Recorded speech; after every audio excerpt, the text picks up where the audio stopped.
Bacaan dari Nubuat Daniel. Pada tahun ketiga pemerintahan Yoyakim Raja Yehuda, datanglah Nebukadnezar Raja Babel ke Yerusalem dan mengepung kota itu. Tuhan menyerahkan Yoyakim Raja Yehuda dan juga sebagian dari perkakas-perkakas di rumah Allah ke dalam tangan Raja Nebukadnezar. Nebukadnezar membawa semuanya itu ke tanah Sinear, ke dalam rumah dewanya, dan perkakas-perkakas itu dimasukkannya dalam perbendaraan dewanya. Lalu Nebukadnezar bertitah kepada Aspenas, kepala istananya, untuk membawa beberapa orang muda Israel yang berasal dari keturunan raja atau dari kaum bangsawan.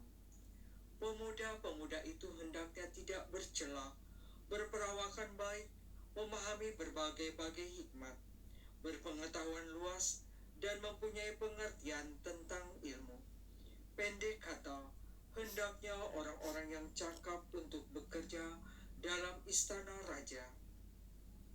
Hendaknya mereka diajar tulisan dan bahasa orang Kasib, dan raja menetapkan bagi mereka jatah makanan setiap hari dari santapan raja, dan jatah minuman dari anggur yang biasa diminum raja.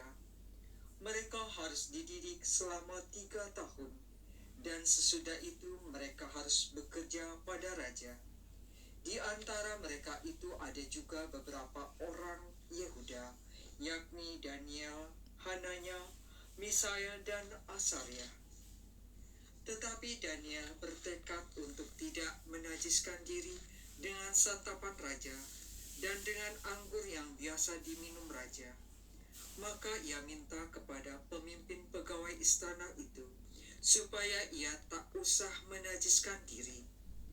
Maka Allah mengaruniakan kepada Daniel kasih dan sayang dari pemimpin pegawai istana itu. Namun katanya, makanan dan minuman telah ditetapkan oleh raja sendiri.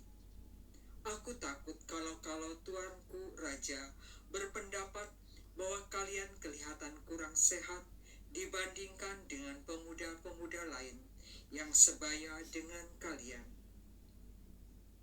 Nanti akulah yang dipersalahkan oleh raja oleh karena kalian. Kemudian berkatalah Daniel kepada penjenang yang telah diangkat oleh pemimpin pegawai istana untuk mengawasi Daniel, Hananya, Misael, dan Asaria. Adakanlah percobaan dengan hamba-hambamu ini selama 10 hari, dan biarlah kami diberi sayur sebagai makanan dan air sebagai minuman. Sesudah itu bandingkanlah perawakan kami dengan perawakan pemuda-pemuda yang makan dari santapan raja.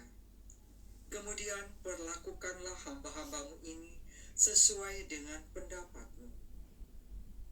Permintaan Daniel itu dikabulkannya, maka diadakannya percobaan dengan mereka selama 10 hari. Setelah lewat 10 hari, ternyata perawakan mereka lebih baik, dan mereka kelihatan lebih gemuk daripada semua pemuda lain yang telah makan dari santapan raja. Maka selanjutnya penjenang itu selalu menyisihkan makanan dan minuman yang disediakan bagi mereka dan memberikan sayur kepada mereka. Kepada keempat pemuda itu Allah memberikan pengetahuan dan kepandaian tentang berbagai-bagai tulisan dan hikmat. Sedang Daniel juga mempunyai pengertian tentang berbagai-bagai penglihatan dan mimpi. Setelah lewat waktu yang ditetapkan raja, mereka sekalian harus dibawa menghadap. Maka dibawalah mereka oleh pemimpin pegawai istana itu menghadap Raja Nebukadnezar. Raja bercakap-cakap dengan mereka semua. Di antara mereka tidak didapati yang setara dengan Daniel, Hananya, Misael, dan Asaria. Maka bekerjalah mereka itu pada raja. Dalam tiap-tiap masalah yang menuntut kebijaksanaan dan pengertian Dan yang ditanyakan raja kepada mereka, ternyata mereka 10 kali lebih cerdas daripada semua orang berilmu dan semua ahli jampi di seluruh kerajaannya. Demikianlah sabda Tuhan. Syukur kepada Allah.